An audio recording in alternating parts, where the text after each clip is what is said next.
connection is to a character from another show on another network. I'll say.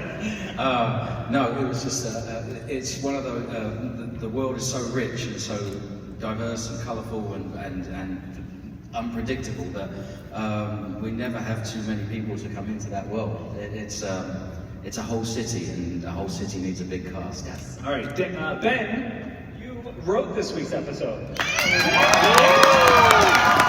how great is it that you got to write an episode called The Demon's Head? Because... Whoa, that's not confusing. Demons. Keep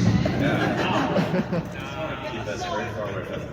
How was it? I mean, you've directed an episode, now you've gotten to write an episode. It was phenomenal. It was a joy. I put Sid front and center, so nice job there, my friend. Coming up with the episode title took no time at all. You know, Rachel Bull, that means Demon's Head. Oh, then there you go. There's your title. How long did it take to actually write the script for you? Months. It came at a really good time too. Yes, we were getting married and we were on our honeymoon. And, You were working on your honeymoon? I was sneaking off at times. Yeah, we're getting up early.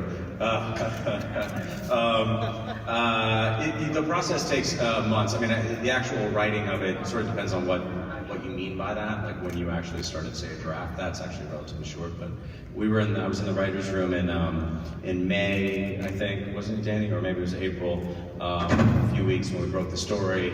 And then you go off and you do a bunch of different things, like a story document, an outline, and eventually a draft, and then you get rewritten. And then you get rewritten again, and you write, and you get rewritten, and that's the process. Danny doesn't know anything about that. Yeah. Welcome to the world of writing. Exactly. Writing is it feels like Jim is on his way to getting back on the moral beam this season. Yeah, sure. And that beam's just getting wider and wider. He's doing the parallel bars right now. Well, he's run out of allies. In a way, yeah. I mean, the reason that he goes down to Falcone is because he doesn't have anyone better to go to. So, because he thinks that's going to be a good idea. Why don't I go down to Falcone? He might help me out. So yeah, I mean, he's running. The world's getting it's getting a little claustrophobic.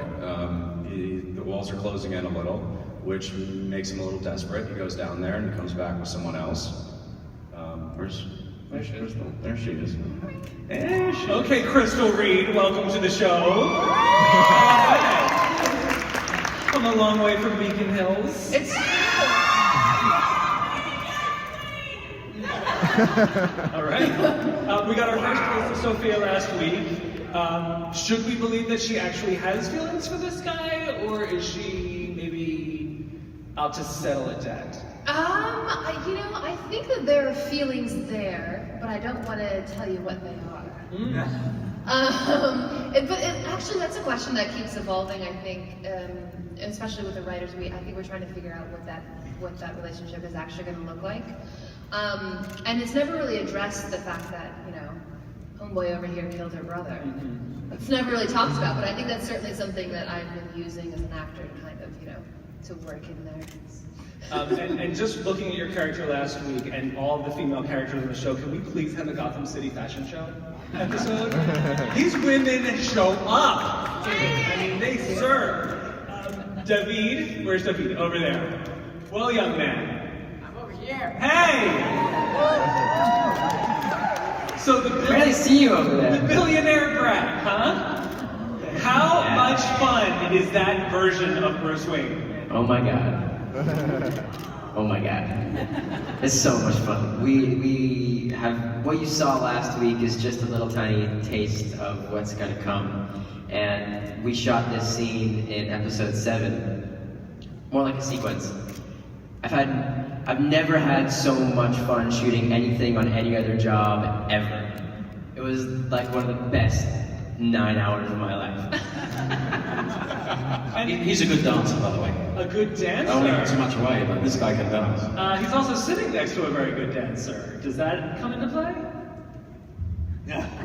What do you mean? Well, David, actually, we did an interview with David, and he mentioned how, he said that, the Bruce-Selena relationship is kind of in tatters, but we might actually see a bat-cat connection. Give the people what they want.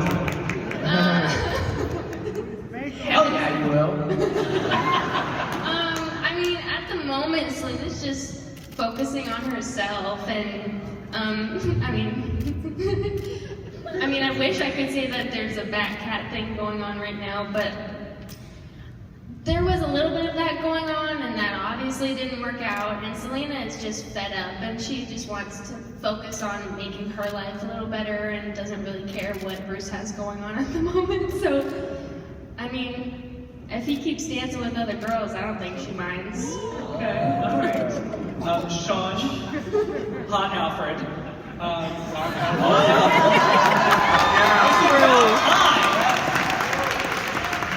You can go there. Michael Caine is so pissed right now. No offense, Michael Caine, or Jeremy Irons. Alfred is slightly on board with helping Bruce get, through this point in his training. But the Alfred that we know is very plugged in high-tech wise, and yours is very physical, very brute strength. We saw a lot of that great stuff this week. Are we about to see Alfred kind of learn some new tricks? Not really. I think we're sort of going forward with Alfred this year by going back to a certain degree. He, like there's this wonderful actor called David O'Hara who came to visit him in season 1, played Reggie, who he served with in the SAS. I think that he reverts back to type, and you'll see a side of Alfred that's never really been seen before, and that's why he lived this sort of cosseted lifestyle by wearing these 3-piece suits, and the boy basically holding him in check. And when that sort of relationship is on the edge and starts to dissemble, he unravels really fast. And you see what he was capable of and who he was, and it's not pretty. Not like that. I mean, it's pretty because Sean's pretty. But it's right. It's not not pretty. It's right. Donald, good to see you. I was very. I'm not gonna lie. I was a little disappointed in Bullock saying, siding with the GCPD. But I get it. I now understand it. Commissioner sent down the mayor, and I also feel like I think he's seen Gotham for a long time. He lost Falcone, he lost Maroni, he lost Fish Mooney, and so the underworld that he understood it's kind of like No Country for Old Men. It's so Nietzschean and so beyond good and evil that he kind of thinks that, well, if I do a deal with Penguin, if I go along with that, it's going to mitigate some of the damage that's being done, and it's certainly going to save the lives of cops of the GCPD. And so he's taking, in his mind, I think, the lesser of a couple of evils. Well, that was what I was thinking. It's like, okay, well, at first I was disappointed, but he's doing the best thing he can, and it turns out that this guy's actually a very good cop. Yes, and he's anyone who moves up in the ranks knows they're stuck between a rock and a hard place, and there are political ramifications and stuff. I think it's just interesting because it puts Jim and Harvey for the first time on this collision course where they kind of can't work it out at this point. It causes such a rift between them, so it gets interesting as the season progresses without giving too much away. Okay. Speaking of interesting, Robin, Penguin is in a very interesting place right now. A very interesting time in America. How is it playing the second most insane politician? Oh, God. I wish... Yeah, I wish, I don't know, I'm not going to get into that. It's really fun. Yeah. It's really fun. This season with the, what I really like about this season is with the establishment of the Pax Penguina, where he is licensing crime, taking a little cut for himself, because, it's business. But it really puts him right in line, at the top of the season, his main adversary is Jim Gordon. And I love that because it really gets down to so much of the nut of the show for me, and his whole trajectory started with Jim. So anytime we come back together, there's so much, there's so much background and past, coming into that, and when they come up against each other, it's again we're telling the story of who wants to control, neither of us want chaos. We are very similar in that way. but, you know, both of us want to be in control. And so it's going to be a constant battle between the two of us. And I like that starting of the season, yeah. And you probably have had more scenes with David this season than you ever have. I know, right? Does Oswald figure... What is it, like 3? is Oswald going to figure out that this kid is probably going to be a thorn in his side as well? Oh, absolutely. And, you know, that's on, and, you know, we see that in David's trajectory this year, is he's like any, like, teenager, like, you know, like asserting himself as a man. And as he does that, he's going to have to confront everyone sitting up here. Like, if he really wants to be, you know, if he wants to be the man that we know him to grow up to be, you know, he's going to have to deal with us at some point. And so that's what I love about our scenes together, is because we all know he's going to be Batman someday, and I'm going to be, and I play the Penguin, and they're going to be, you know, adversaries. But every time we have these little tiny scenes, it's like planting a seed. You know, that, you know, it's like planting a seed in, you know, into the history that will then grow into the Batman that we all know. And I was talking about this with you before, Damien. I feel like a major theme in Gotham this year is control and how to protect the Gothamites. And everybody has their way. Gordon has his idealistic way. Penguin has his Pax Penguina way. And Bruce is going to come up with his way. And it's going to be, and he's going to have to fight to have it win. And we know it's going to win. Batman obviously has control, the ultimate control of the city. But it's going to be a fight, and it's going to be something that I'm really excited to explore later on in the year. Yeah, we got a couple lessons we need to teach this kid, you know, before Okay. he gets that. Well, he got his first scar. I thought that was a very iconic scene Yeah. of like giving him his first stitch up. You know, that was an Alfred Bruce moment that we all know had to start somewhere. Miss Morena Baccarin. Hi.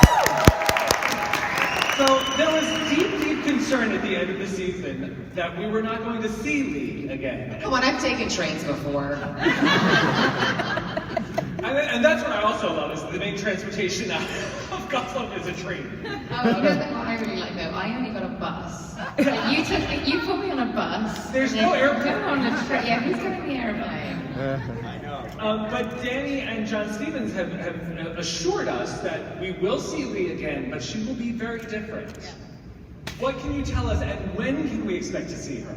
Very soon, 2 weeks at episode 5. You may not recognize her at first glance, so look around.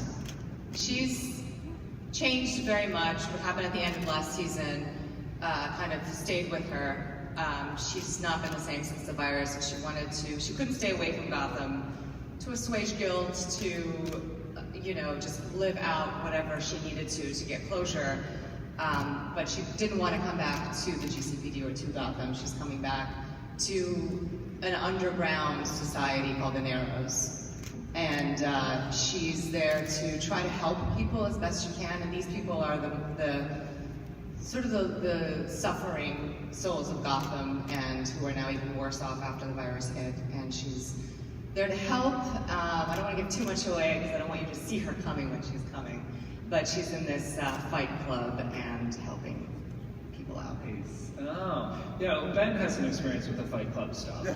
Yeah, from his OC days, yeah. So up until this, I would have said Lee was the most sane person in town. But now she's clearly maybe on a fringe point. So now, Chris, you inherit the most sane character in Gotham. It's true. It's true. I love that he is the one designing the Batsuits. Yeah, I think it's, you know, I'm excited about it because we get to see that relationship with Bruce develops. We get to see as this masked vigilante evolves how Lucius keeps him safe, because that is Lucius's main objective. It's very important to keep this, you know, Thomas Wayne's son safe. I just answered a question I wanted to answer. He also signs her paychecks. Say it again? He also signs her paychecks. It's also true. Good call on that, good call. Will we see him get more involved in also developing the tech that he uses? I believe we will. All right. Cory Michael Smith. How does it feel to have gone from Oswald's biggest crush to his biggest foe? I don't know, there's something about like hate is just another version of love. I think it's still because he loves me so much. He misses me so much. He's just looking for. I have to say though that the scene, I miss working with Robin a lot. But the scene when I had melted and he comes in and freaks out was so great. I think he misses it. You so loud that I saw stars, and then I like I watched it back and I'm like, oh yeah, there she goes. And I was like, yeah. Anyway, How was it? Because obviously you weren't encased in ice, but you had to shoot scenes within a very tight space. Yeah, it was a little warm, you know. I didn't have to stand in there all the time, but you know, I had some muscle cramps. No, it's fine, you know. I'm really happy to be out of it. Yeah, sure. Yeah. Erin, where is she? Erin. Okay, the atomic blonde we deserve. Amazing. Again, one of those great saves for the show. Like, you know, we're worried we were going to see her. She comes back. This is, again, much like Lady has, and what it looks like Cory's going to have as well, is a very different take on a character you've been playing for a while already. Yeah. I mean, she's still insane. I don't know. No, she's She's always going to be a bit insane. Yeah, so I mean, she died, which was pretty huge, and then when she comes back, Rach has brought her back. And it's through the Lazarus Pit, and the Lazarus Pit changes people. So the kind of version we see of her now is like a lot more zen, and she's also been taught martial arts.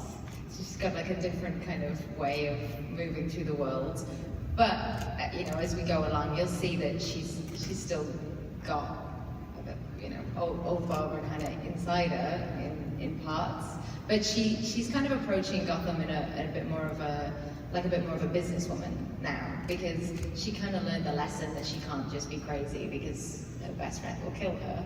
She knows that. So she's now like, okay, cool, so I've learned that lesson, what do I do now? Okay, I'm gonna come in, she learned that she needs her family, she needs Tabitha, she needs Selena, she needs to create safety around her, even though she has these new skills.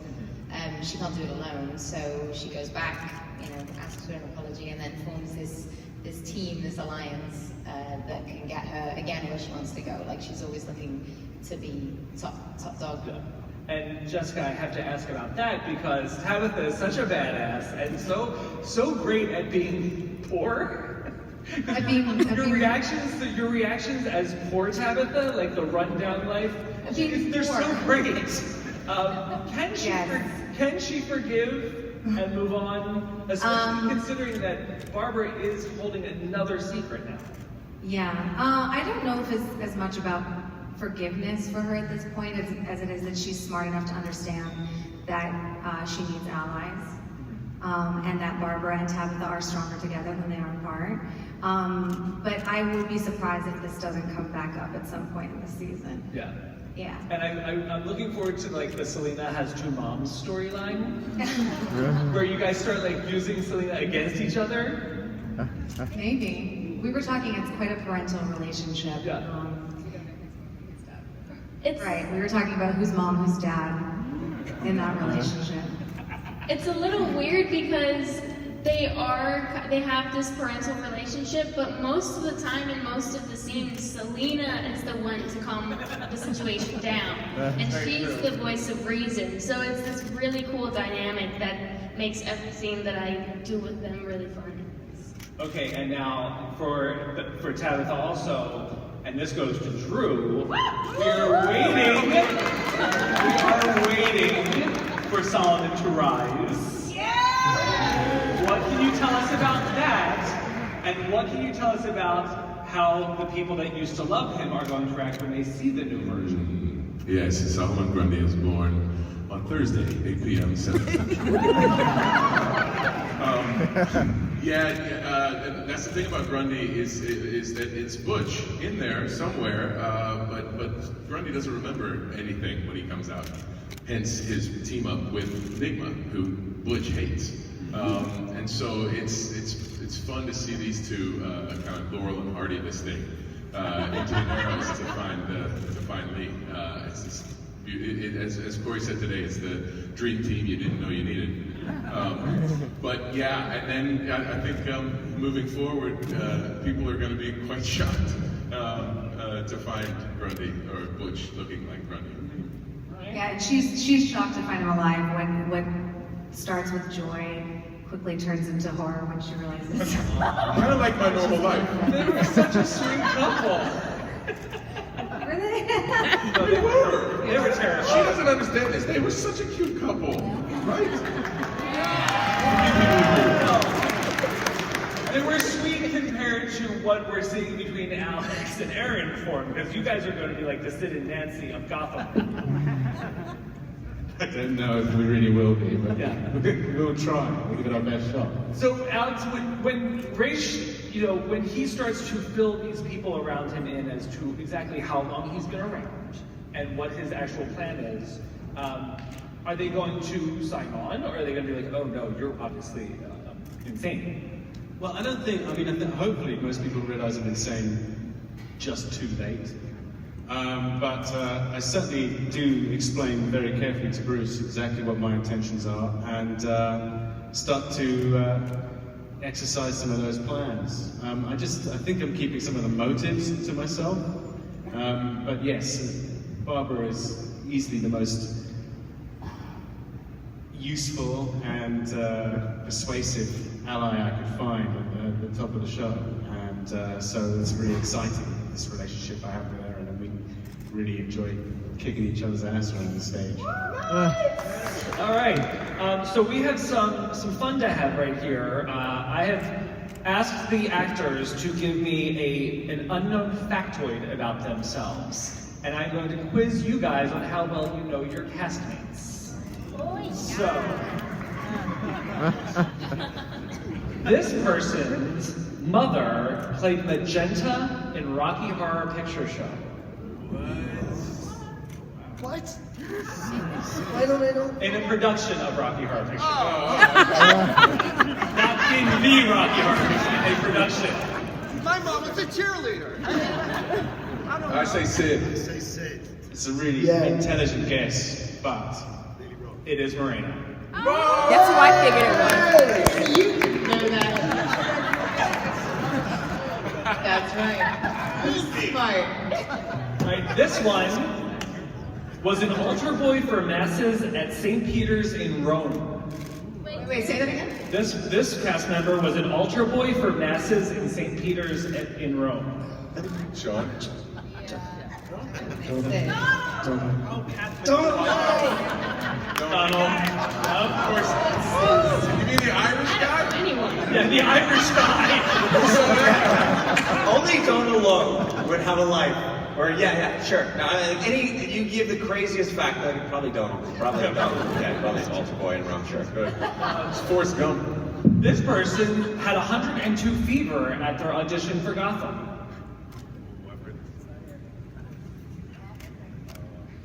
He knows that. Chris Shaw? Camren. David. Yes! This one has been to the North Pole. This person has been to the North Pole. Wait, I thought That's a bar on the Lower East I Side. thought there wasn't a North Pole. Whoa. I'm gonna guess Fisto. Yeah. Nope. Nope. Robin.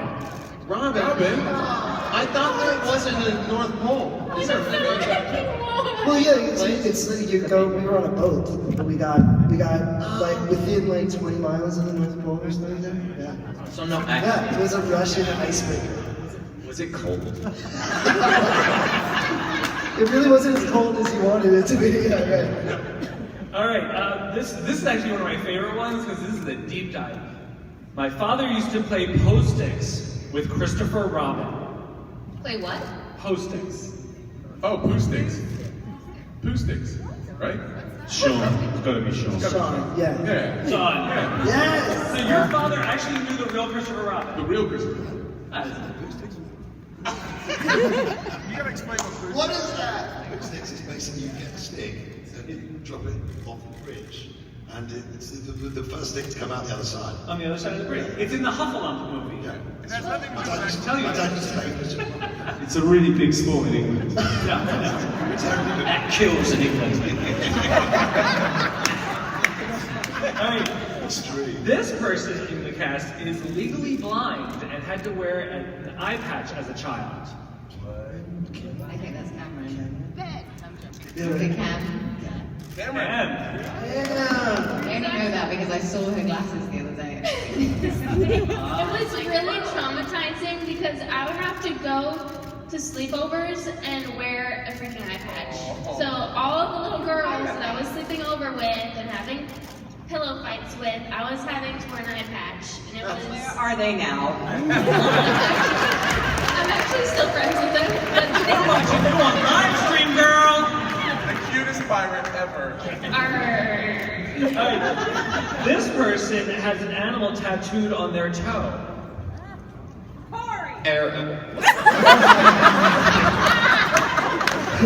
What animal you think it is? It is Erin. Aaron. And what is the animal? The camel. A camel.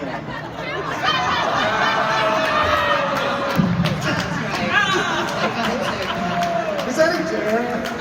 No, what happened, have we got time for me to tell a story? What happens is I have 6 girlmates in the UK, they all have a camel on their big toe, a huge camel on their toe.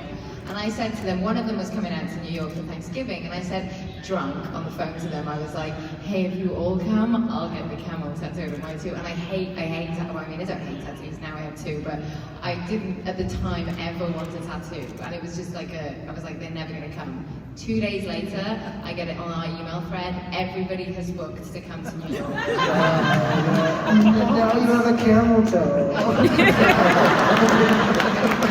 She's tiny, so mine's just like here on my little toe. She's so small and it's falafel. And they've all got this tiny one. And I was like, I'm not getting the big one, I just want a little tiny one. Just a little camel. Just a tiny camel. Mine is so small, you can't even see it. You can barely see my camel toe. I like that you grazed over the fact that you named it falafel. I can't, that's the whole other story. Okay, this person, their first audition was for Days of Our Lives. Drew. Nice!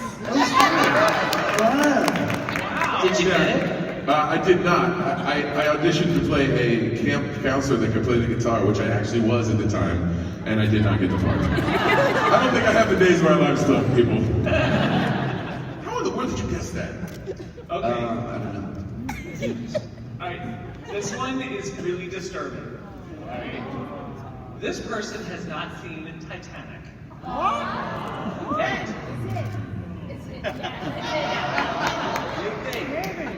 Chris Chalk. I've seen Titanic 15 times. That's actually more disturbing. Romantic. It's you? You've seen it. We already have done Ben McKenzie? I would guess Ben. It is Ben McKenzie. He looks like the type. Got a cold heart. Unpatriotic. Date night. Date night, yeah. Date night. Oh yeah. Alright, this person's first experience with pets was breeding gerbils.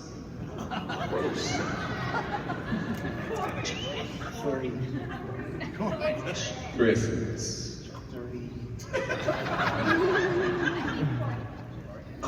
Cory. Cory? Cory. Thank you. Wow. Look, you know, some families are hamster families. We were a gerbil family. How hands-on were you? You know, it was great. It was actually an accident. So my parents, they wanted us to have pets, but they didn't trust us. So they were like, well, it has to be caged and little and whatever. So we went to a pet store and got gerbils. We got 2 male gerbils, and my brother named his Fasty because it was fast. My brother's not he didn't get the creative genes. I named my male gerbil Perdita because I was really young and loved 101 Dalmatians, naturally. So I named him Perdita, and I should have trusted the instinct inside myself. It was like, this is a girl. And they boy, did they like each other. And then it's really hard to figure out what sex gerbils are, so it just was a baby farm. And my dad one day was like, we're done! We're done! We're handing them out to other people. No more gerbils. Halloween at your house must have been terrifying. We didn't. Here you go.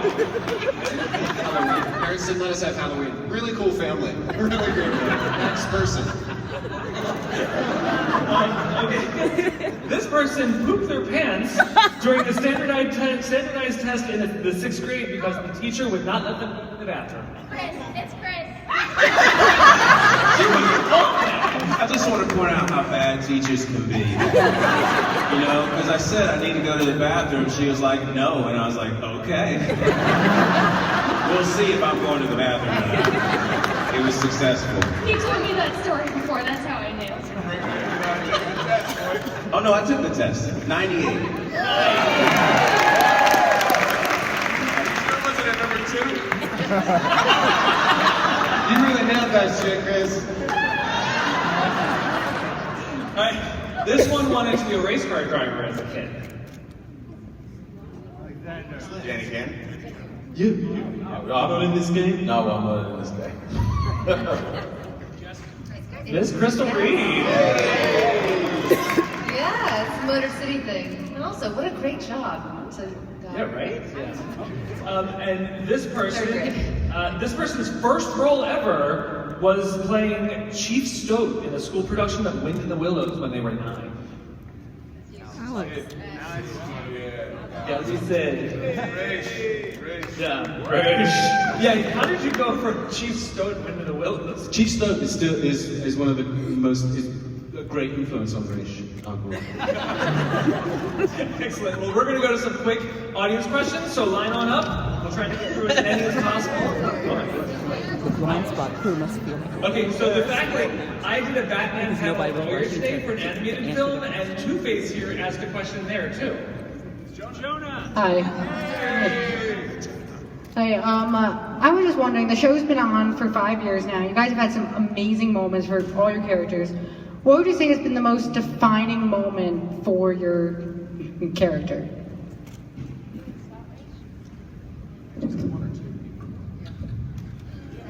For me, the most defining moment was the pier scene with Jim Gordon. Definitely.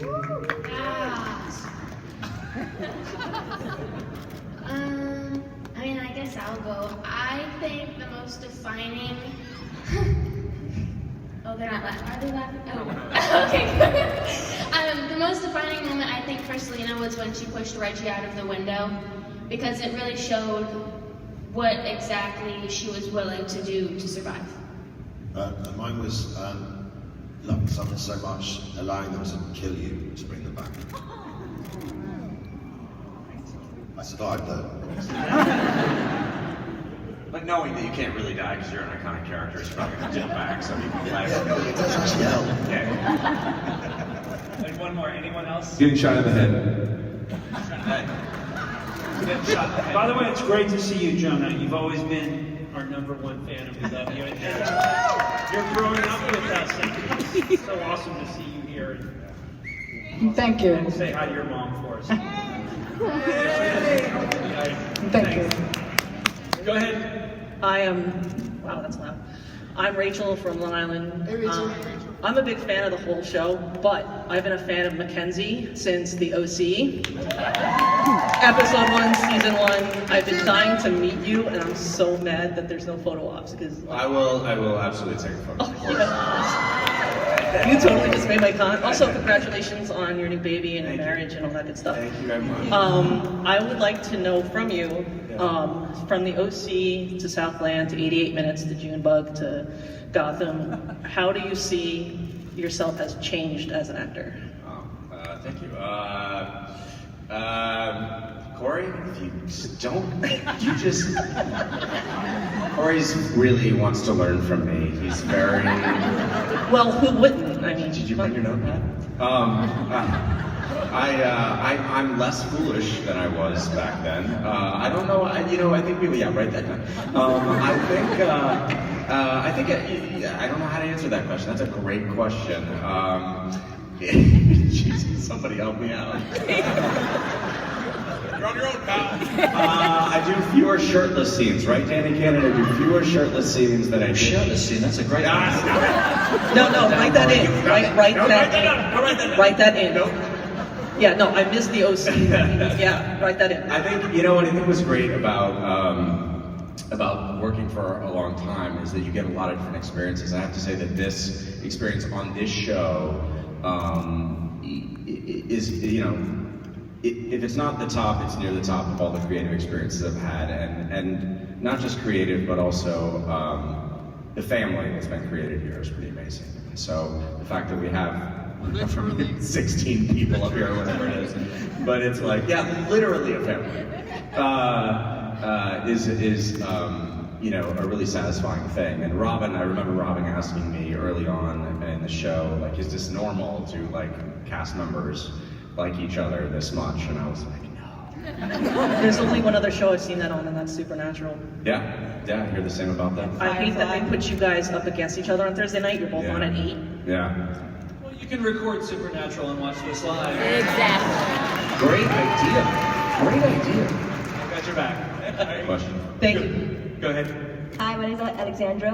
I'm so happy to be here. My question is, do you guys have a favorite line that your character has said or from another character? I'm not crazy, I'm free. That was my favorite one. I like that just for life. Like, I'm just free. Pretty free, loving individual. Anyone else? The best liars always tell the truth. I like your, in the sizzle reel, you should have, it's Gotham, you should have checked for a pulse. That's pretty good. Very true. Right?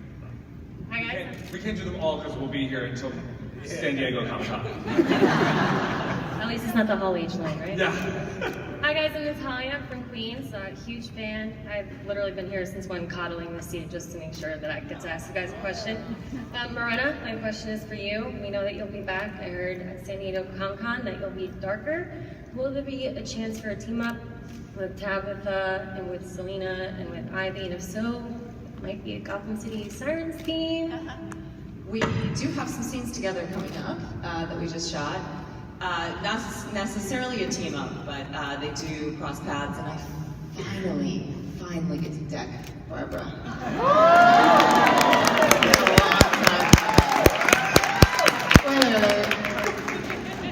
Thank you. How's she gonna feel about Sophia? Who? Sophia. She doesn't know yet. All right, go ahead. Hi, I'm Annalise from Queens. What up? My question's for David, fellow Mets fan. All right. I want to know, where do you draw inspiration from as Batman? As the soon-to-be Batman? Oh, wow. That's a good question. Question. Everywhere, really, everywhere that I can. I always, you know, one thing I do, I mean, obviously at the beginning of the show, I did as much research as I could, saw every movie, watched Adam West, I watched the animated series, I read every comic book I could get my hands on, and I still read comics all the time, because now I just love it, but I always, like, periodically I'll watch a Batman movie, just like I just watched Batman Forever. Yes! Sorry. It's a good I'll periodically, like once every couple months, I'll watch a Batman movie, just like to keep myself, you know, grounded in what we've done and what this mythos has been before Gotham. But also, most of my inspiration, 98% of it, comes from the writers. And the scripts are so definitive in what they're asking me to do. It's really, it's not. I feel like obviously I'm bringing this character to life, but I'm just kind of the catalyst that makes it happen. I'm not the. I feel like I'm just bringing to life the words that I see on the page, and that's really where the character comes from. So it's people like Danny and everybody in our writers' room that really make this character come to life. I love these shows so much, so I want to say thank you. I'm so happy to be here. Thank you. Go ahead. Hi, my name is Jordan, and I have a question for Robin and Cory. Do you think that Riddler and Penguin will ever team up again without killing each other? I mean, it's Gotham, anything happen. But yeah, I mean, I think Well, as the next episode is a really important episode for both of us because it's the first time they come back into each other's lives.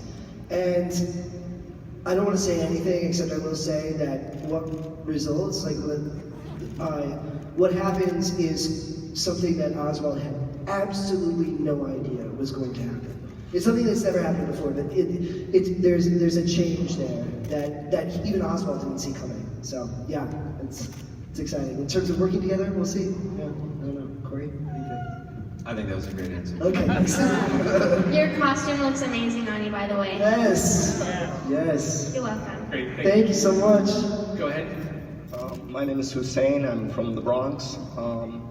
So, you know, I've been growing up with Batman, the comics, the movies, the cartoons. Favorite characters, Joker and Two-Face, but not in a million years would I think that I'm watching the show and it turns out my favorite character is the Penguin. So how did you, Robin and Danny, like, did it just come naturally? Did you already have an idea of how you wanted to mold this character? Because he's obviously different from the other iterations, but he's still the Penguin and it's just awesome. It's cool. That's definitely a Danny question. I mean, similar to what David said. Like, I feel like I'm just the vessel, you know. And so that's ridiculous. No, he's being modest. That's not the case. Well, we didn't write it as the Penguin originally. We didn't want to announce that it was the Penguin, so we wrote this character. Robin didn't know what he was auditioning for unless somebody tipped you off. Not until like the night before did I know. But at that point, I had already rehearsed, and I was like, well. We wrote this character who could bend and twist and weasel his way out of things by still stabbing somebody in the back while he did it. And Robin came and read, and then I got to speak with him a bit. I knew he was the guy, but I got to speak with him a bit, and he leaned into more of, I said, bring more of yourself to it. And that's what you get. I mean, it's when actors bring these things to life, that's when we can really start to write. It's hand in hand. Until it has a voice, this thing on the page, it doesn't really come to life. Robin brought Penguin to life, and it was a adventure. Also, didn't Lee have to leave Gotham because technically isn't she a wanted fugitive? You know?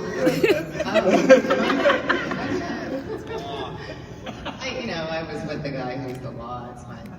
You tried to kill him. Yeah, it's true, I did. I think she feels a lot of guilt over all of that. I don't think she's, coming back willy-nilly thinking she's the good guy. All right, thanks. Trying to kill someone was like basically a compliment in our show. It's like, oh, you tried to kill me? You care.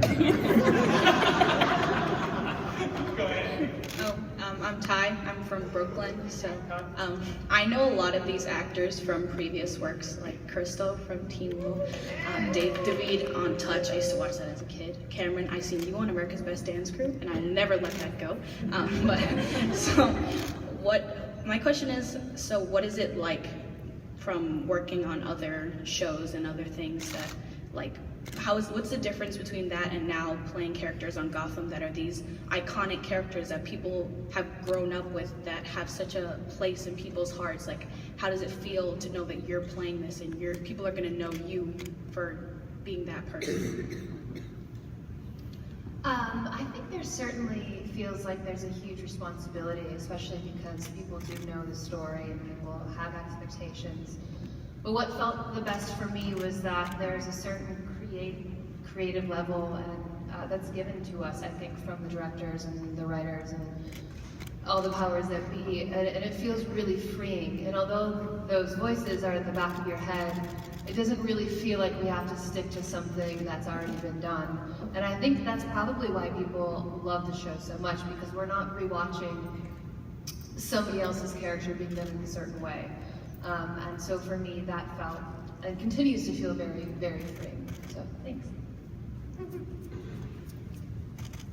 Hi, I'm Amy, and I'm from Brooklyn. I'm also from Brooklyn, and I want to thank you all for being that one show that fully makes me submerge into the whole Batman universe. It makes me love all the villains, all the heroes, and all the characters, and I just love the whole cast. And my question would be, can you elaborate more on, since Sophia's a big character this season, can you elaborate more on Sophia and Oswald's relationship? Like, is it more platonic and frenemies, or can you just elaborate more on the relationship. Sure. Yeah, so this episode coming up, we see frenemies. They meet, and I think it was a really interesting scene because it's you certainly get a sense of the cat and mouse game that's happening, and they're both so strong-willed, and I think it'll be fun to see where that goes, and you know, it's been such a pleasure to act alongside Robin.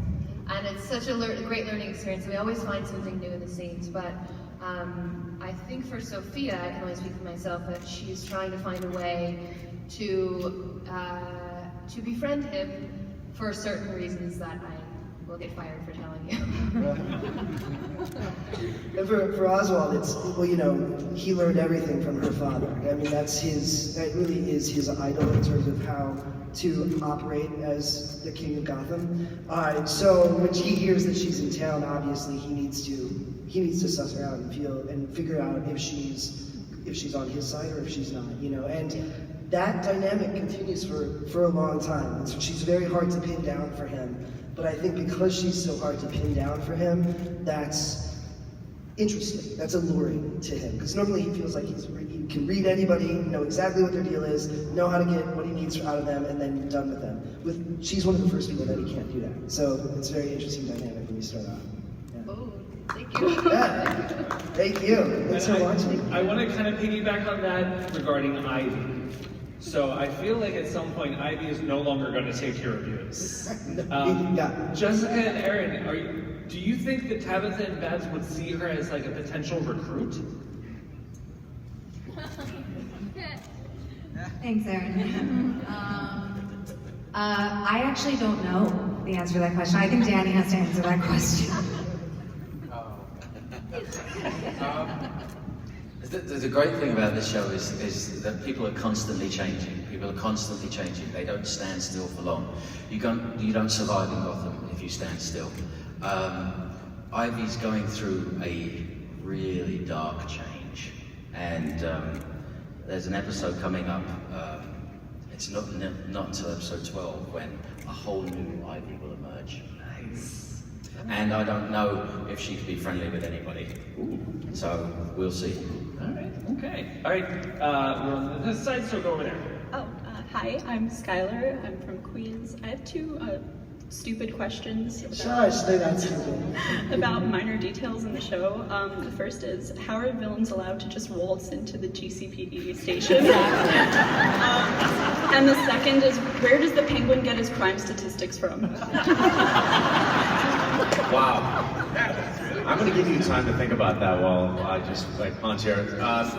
Villains are allowed to walk into the GCPD. In the pilot, we actually shot a scene outside that never made the cut of the security office outside the GCPD. Everyone's just taking a nap. The guys are just reading the newspaper. I have no idea. They're just allowed to walk in. We don't know. It's a really great question with no good answer. It makes it interesting. It makes it interesting, doesn't it? If they had to check their badges and go through a scanner, it would just, they'd get cut, you know? So, anyway, so crime statistics. Yes. And I have this really great guy who works for me this season. His name is Mr. Penn. And, you know, we should have had Andrew here because he could really answer this question better. So I'm just going to, tweet him. Yeah. That's a very political answer. Yeah. It was a very political, you handled that nicely. Fake news, next. You are actually going to be our last question. Oh, okay, thank you. Hi guys, I'm Charles, I'm from Long Island. I just want to say, I love you all. I've been watching your show since the beginning. My questions are for Alexander and Robin. Now, Alexander, I am a big fan of Ra's al Ghul. I think he's one of them. I apologize in advance. Well, I must say you do play the character elegantly. And my question is, as I see it, Penguin is like his greatest, if you want to say greatest barrier towards taking over Gotham. Because Penguin's a real brain crime boss. He's one who has his fingers in there. But Ra's al Ghul, how does Ra's al Ghul see Penguin? And Robin, how does Penguin see Ra's al Ghul? Is Ra's al Ghul even on your radar? I don't even know he's not. And it's funny because I was talking about this earlier and I said, the continual lesson that Oswald needs to learn is that of hubris. I mean, he's constantly thinking that he's in control and then missing a giant detail.